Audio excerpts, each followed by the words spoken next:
मैं अपने परिवार का पेट भर सकूं, 2 रुपया कमा सकूं, अपने माँ का पेट भर सकूं, अपने पिता का पेट भर सकूं, अपना घर चला सकूं और अपने समाज को एक नया संदेश दूं और सबको अपने भोजपुरी समाज को आगे बढ़ाने का कुछ प्रयास करूं। फिर नहीं आ पाएगा, बस उसके लिए माफी चाहेंगे कि आप लोगों ने इतना इंतजार किया, मैंने अपने दर्शक को इतना इंतजार कराया, उसके लिए मैं शर्मिंदा हूँ, सबसे माफी मांगता हूँ। कभी कभी कुछ बातों का अब मैं गलती नहीं करता हूँ, वो दूसरे ही मुझे छेड़ते हैं तो मुझे बोलना पड़ता है। कैसे हैं अमित पटेल जी?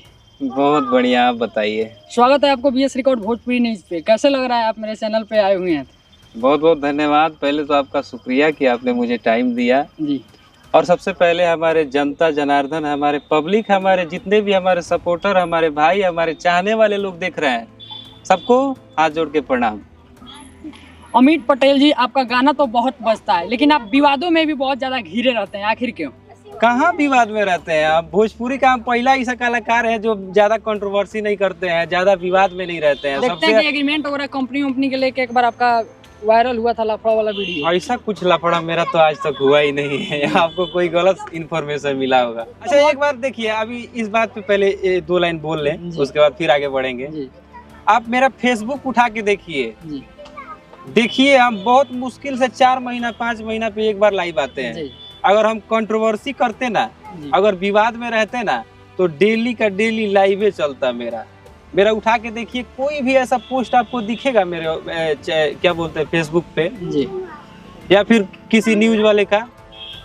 हाँ, कभी कभी हो जाता है, कभी कभी कुछ बातों का अब मैं गलती नहीं करता हूँ, वो दूसरे ही मुझे छेड़ते हैं तो मुझे बोलना पड़ता है। तो अमित पटेल जी, आपसे मैं पूछना चाहूंगा कि आपका स्ट्रगल भरा लाइफ बहुत ज्यादा रहा और आपको कब लगा कि हाँ मेरा गाना बजने लगा और मैं स्टार बन गया, लोग आपके साथ सेल्फी लेने के लिए पूरा उत्साह होने लगे? देखिए, मैं स्टार बनने के लिए गायकी नहीं स्टार्ट किया था।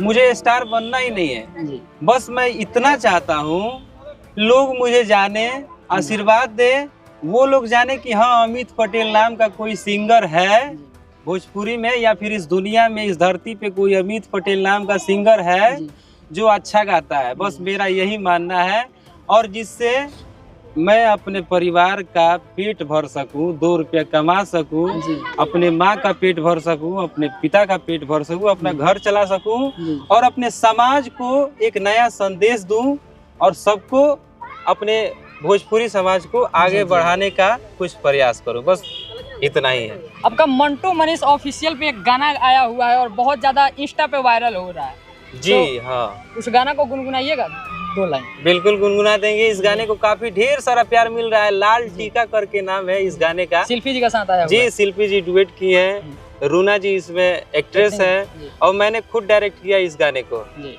तो इस गाने का ये जो लाइन है लड़का का है, कैसन लागे नी बताव धनिया, बानी खराब की हम बानी बढ़िया, कैसन लागे नी बताव धनिया, बानी खराब की हम बानी बढ़िया। इस पे लड़की का लाइन है कि जितना सुनर रला तू कुआरे में, उतने आज लागेला अजब करेला सैया लाल टीका, साचो मेला जवाब लागेला जब करेला सैया लाल टीका, साचो मेला जवाब लागेला। बहुत ही प्यारा गाना है, एकदम अश्लीलता से दूर हट के एकदम साफ सुथरा है, एकदम पारिवारिक गाना है एकदम।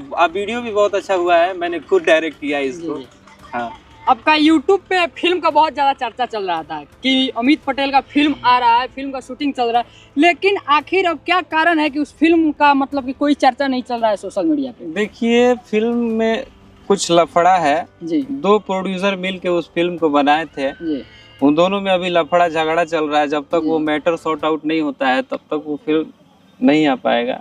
बस उसके लिए माफी चाहेंगे कि आप लोगों ने इतना इंतजार किया, मैंने अपने दर्शक को इतना इंतजार कराया, उसके लिए मैं शर्मिंदा हूँ, सबसे माफी मांगता हूँ। जी। अगर सब कुछ ठीक हो जाता है तो बहुत जल्द आप लोगों को मतलब वो फिल्म देखने के लिए मिलेगा। बस थोड़ा सब्र कीजिए। आपका इंस्टा पे, आपके ही इंस्टा से एक गाना वायरल हुआ था जोगिया करके। हाँ। वो वही गाना है जो कि हमको लग रहा है कि आपका इंस्टा आईडी पे फॉलोअर्स आपका बहुत ज्यादा गेन किया था और वो आपके इंस्टा आईडी पे बहुत ज्यादा वायरल हुआ। उस गाना को गुनगुनाना चाहिएगा दर्शक लोगों के लिए। जोगिया के धैले जोग बा, तोरा प्यार के लागल रोग बा।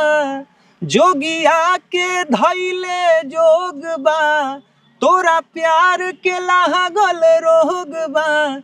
दीवाना हमके बना देलू, दीवाना हमके बना देलू। जब से ओढ़निया गिरा देलू, जब से ओढ़निया गिरा देलू। पागल बनौले बाड़ू पहिले नजर में, तू ही समाइल बाड़ू दिल के भीतर में। दिल के बेचैनी बढ़ा देलू, दिल के बेचैनी बढ़ा देलू। जब से ओढ़निया गिरा देलू, जब से ओढ़निया गिरा देलू। जी तो चलिए जाते जाते बीएस रिकॉर्ड भोजपुरी न्यूज को क्या कहना चाहिएगा?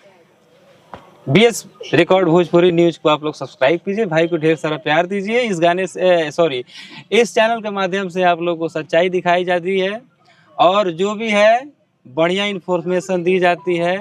और इस चैनल के माध्यम से मेरा कंटिन्यू जो है इंटरव्यू आते रहेगा और तमाम भोजपुरी कलाकारों का भी इंटरव्यू आते रहेगा। भाई को सपोर्ट कीजिए, मुझे सपोर्ट कीजिए। मेरे official channel Amit Patel official channel को सब्सक्राइब कर लीजिए। चलिए धन्यवाद।